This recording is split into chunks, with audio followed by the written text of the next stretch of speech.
সালেহ সাইমিন রহমতুল্লাহ আলাই বিশ্ব ভালোবাসা দিবস সম্পর্কে বলতে গিয়ে বলেন যে বিশ্ব ভালোবাসা দিবস তিনটি কারণে নাজায়েজ, তিনটি কারণে হারাম। প্রথম হচ্ছে এটি বিদাতি উৎসব, এর কোনো ভিত্তি শরীয়তে নেই। দ্বিতীয় হচ্ছে মানুষকে অবৈধ প্রেমের দিকে আহ্বান দেয়, মানুষকে অবৈধ প্রেম শিখায় এটা, এই উৎসব এমন একটি উৎসব।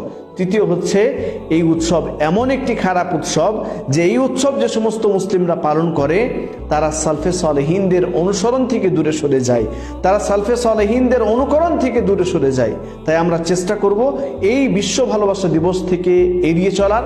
এই বিশ্ব ভালোবাসা দিবস আমরা পালন করব না, কারণ এটি আমাদের উৎসব নয়। মান তাশাব্বাহা বিকওমিন ফাহুয়া মিনহুম, যে ব্যক্তি যে জাতির অনুসরণ করে সে তাদের দলভুক্ত হয়ে যায়।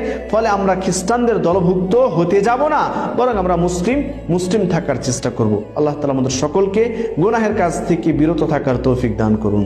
আমিন।